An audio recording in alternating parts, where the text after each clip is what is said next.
காலாங்கிநாதர். காலாங்கிநாதர் இந்த பெயருக்கு ஒன்றுக்கு மேற்பட்ட விளக்கங்கள் உண்டு.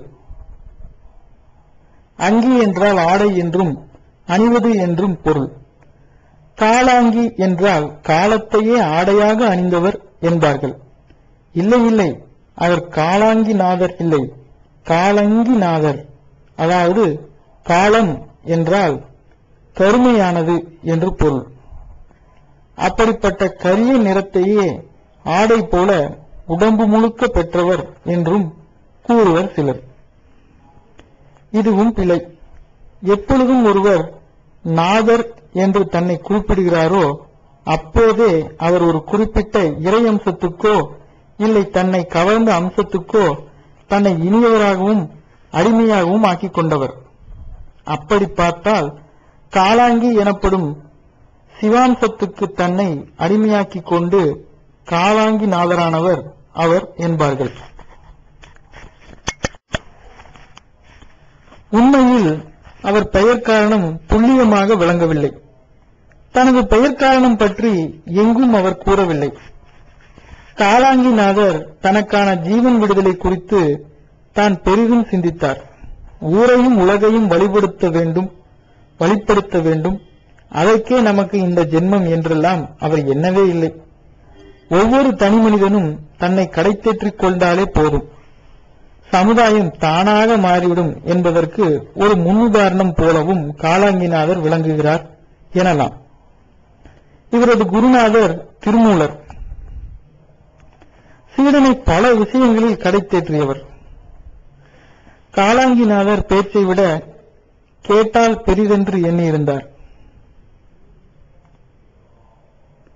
எனவே அவர் பற்பல சித்தர்களது உபதேசங்களை தேடி அலைந்தார். பலரது உபதேசங்கள் அவரை தேடியே வந்தன. இப்படித்தான் ஒரு முறை பூமியில் பிரளயம் ஏற்பட்டது. நிலப்பரப்பு முற்றும் நீரால் சூழ்ந்தது. மலைமுகடுகள் மட்டும் தப்பித்தன. மலைமுகடுகளில் தான் சித்தப்புருஷர்களும் வசித்து வந்தனர். அவர்களை சந்திக்கும் பாக்கியம் பிரளயத்தால் காலாங்கிநாதருக்கு கிட்டியது. அதற்கு முன்பே காலாங்கிநாதர் காயகற்பங்கள் தயாரிப்பதில் நிபுணராக விளங்கினார். அதே போல குளிகைகள் செய்வதிலும் வல்லவராக இருந்தார். உயிருள்ள அனைத்தும் உள்வெளி தொடர்பு இயக்கத்தால் ஒரு நிலையில் இருக்காது. அதை நடுநிலைப்படுத்தாவிட்டால் நீராக இருந்தால் மிதக்கலாம், காற்றாக இருந்தால் பறக்கலாம். உயிருள்ள மனிதன் சுவாச செயல்பாடு காரணமாக சதா புறத்தொடர்புடன் இருக்கிறான். இறந்த பின் அந்த தொடர்பு அற்று விடுகிறது.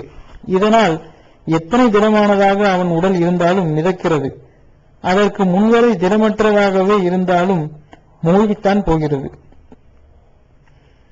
பறவைகள் பறப்பதன் பின்னணியிலும் இப்படி ஒரு நிலைப்பாடு இருந்தது. அதுவே பறக்க துணை செய்கிறது. நுட்பமான சிந்தனைகளால் இவைகளை அறிந்த காலாங்கிநாதர் குளிகைகளை தயாரித்து அதை வாயில் போட்டுக் கொள்வதன் மூலம் புறத்தில் மூச்சடக்கி அகத்துக்குள் குளிகை மூலமாக பிராண சக்தியை தந்து உடம்பை புறத்தில் இருந்து பிரித்து மிதத்தல் பறத்தல் போன்ற செயல்பாடுகளை சாதாரணமாக செய்பவராக விளங்கினார். அவரது குளிகைகளும் காற்றுக்கு சமமான பிராண சக்தியை அளிப்பதாக இருந்தன.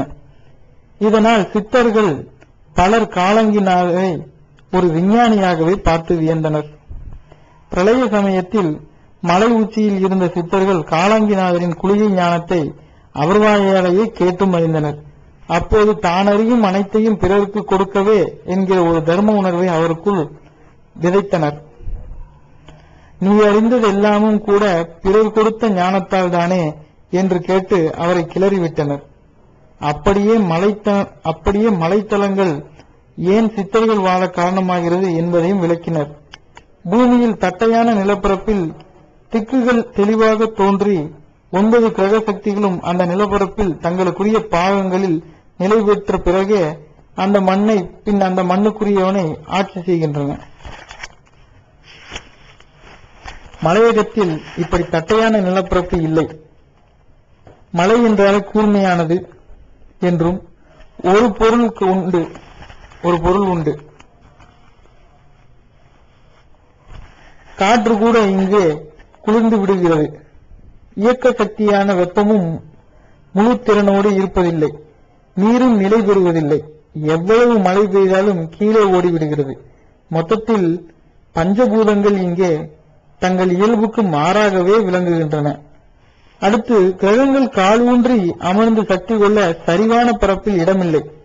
இதனால் உலகப்பற்றை கைவிட்டு பஞ்சபூதங்களின் அதிவலுவான பிடியில் இருந்து தப்பித்து தன் இச்சைப்படி சுதந்திரமாக செயல்பட மலையகங்கள் துணை செய்வதை ஒரு உபதேசமாகவே காலாங்கிநாதர் பெற்றார்.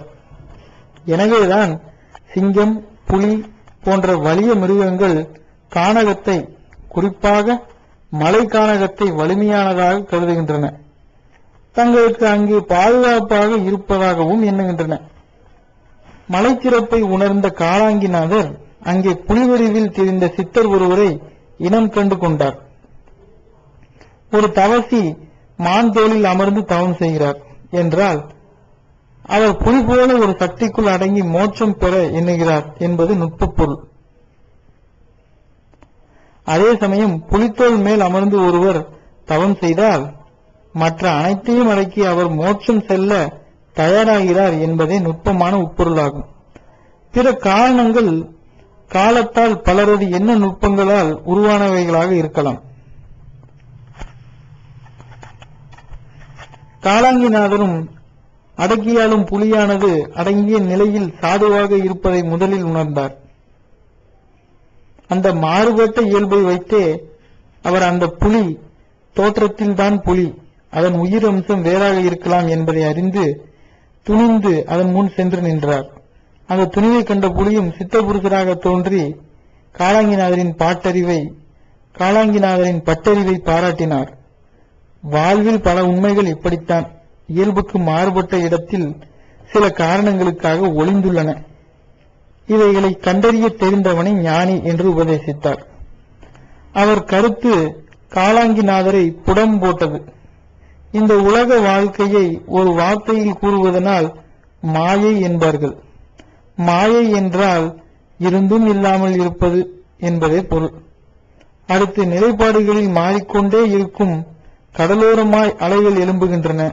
அந்த அலையின் ஒரு பாகம் உயர்ந்திருக்கும், மறுபாகம் தாழ்ந்திருக்கும். அதே மறுபாகம் அடுத்து உயர்ந்த பாகம் தாழும். இதில் உயர்வு தாழ்வை பார்க்கவே முடியாது. இரண்டும் சேர்ந்ததே அலை. இந்த அலையை உருவாக்கும் நீண்ட கடல் வெளியோ எந்த உயர்வு தாழ்வும் இன்றி சமனாகத்தான் இருக்கும். எங்கே நீளமானது நீரை விட உயர்ந்து செல்ல எண்ணுகிறதோ, எங்கே நிலமானது நீரை விட உயர்ந்து செல்ல விரும்புகிறதோ அங்கே அந்த விளிம்பில் ஒரு அலை பாயும் தன்மை ஏற்பட்டு விடுகிறது.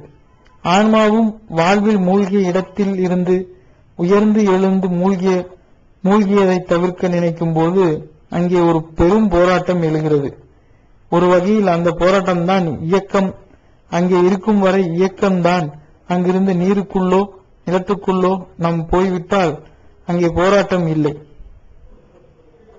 அலைகளில் நமக்கு மறைமுகமாக போதிக்கும் பாடம் இது. சிந்திக்க சிந்திக்க இதுபோல வாழ்க்கை அம்சங்களில் நுட்பமான உட்பொருள் பொதிந்து கிடப்பதைத்தான் புலியாய் இருந்த சித்தரும் காலாங்கிநாதருக்கு விளக்க வைத்தார். அது அவரது அகக்கண்களில் நன்றாகவே திறந்து விட்டது. பேசாமல் இருப்பதையும் கேட்பதையே பெரிதாகவும் கருதியவர் பின்னர் தான் அறிந்ததை பலருக்கும் உபதேசிக்கலானார். இவரால் பலர் நான் யார் என்கிற கேள்வியில் விழுந்தனர். காலாங்கிநாதரோ நுட்பமான உட்பொருளை விளங்கிக் கொள்வதிலேயே குறியாக இருந்தார். ஒரு மரமானது இறை தேடி எங்கும் செல்வதில்லை. அது இருக்கும் இடத்திலேயே அதற்கு உணவை பஞ்சபூதங்கள் மூலம் இறைவன் தந்து விடுகிறான். அதுவும் நின்ற இடத்திலேயே காய்கனியை பதிலுக்கு வழங்குகிறது. சித்தனும் எங்கும் அலைய தேவையில்லை. அமர்ந்த இடத்தில் அவன் தனக்கான உணவை காற்று அதில் உள்ள நீர் தன் மேல் படும் ஒளி அதன் உஷ்ணம் மூலம் பெற முடியும் என்று நுட்பமாய் உணர்ந்தார். இதனால் பல நூறாண்டுகள் அமர்ந்த இடத்தில் தவம் செய்வது என்பது இவரது வாடிக்கையாகிவிட்டது. திருமூலரே இப்படி அமர்வதில் உள்ள சிறப்பு நடப்பதிலும் உள்ளது என்பதை இவருக்கு புரிய வைத்தார். அதன் பிறகே இவர் தேச சஞ்சாரியானார்.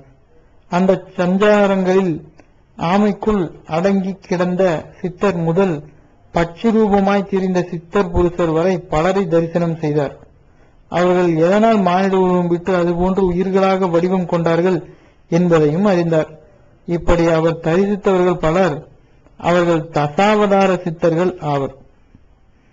திருமாலின் தசாவதார அம்சங்களிலேயே சித்தமூர்த்திகள் அந்த அவதார நோக்கங்களையே தத்துவமாக கொண்டு திகழ்ந்தனர். அவர்கள் எல்லாம் தரிசனம் செய்தார். அதே போல அஷ்டமா சித்திகளை தங்களுக்குள் அடக்கி கொண்ட பல சித்தர்களை தரிசனம் செய்தார். அஷ்டமா சித்து 8ம் தங்களின் பிரதிபிம்பத்துடன் கூடி பெருகியே 8x8 64 என்கிற கலைகள் ஆனது. இந்த கலைகளை நோக்கினால் அவைகளில் அஷ்டமா சித்தி ஒளிந்திருக்கும். இந்த கலைகளும் தங்களின் பிரதிபிம்பங்களால் அணு அணுவாக சிதறி 64 கோடியாயிற்று. இந்த சப்தலோகங்களில் பரவியதால் 448 கோடியாயிற்று. இதில் ஒன்றைத்தான் கோடான கோடி மனிதர்களாகிய நாம் நமக்கென பெற்றுள்ளோம். ஒருவருக்கு தமிழாற்றல், ஒருவரிடம் எழுத்தாற்றல், ஒருவரிடம் பேச்சாற்றல் என்ற அந்த கோடிகளின் தெரிப்புத்தான் நம் உயிரணுவுக்குள் புதைந்து நமக்கான வலிமையாக வெளிப்பட்டு நம்மை வழிநடத்துகிறது. நமக்குள் இருக்கும் ஒரு அணுவுக்கே நம் வாழ்வை ஒளிப்படுத்தும் ஆற்றல் உண்டென்றால் இவை அனைத்தையும் உள்ளடக்கிய அந்த 448 கோடியின் மூலமான அஷ்டமா சக்திக்கு எவ்வளவு சக்தி இருக்கும்? கற்பனை செய்யும் சக்தி கூட நமது மூளைக்கு கிடையாது. ஆனால் காலாங்கிநாதர் இப்படி பல நுட்பங்களையும் விளக்கிக் கொண்டவர். இறுதியாக நகரங்களில் சிறந்த காஞ்சியம்பதியில் அடங்கினார் என்பது வரலாறு. அடுத்து வருபவர் பாம்பாட்டி சித்தர்.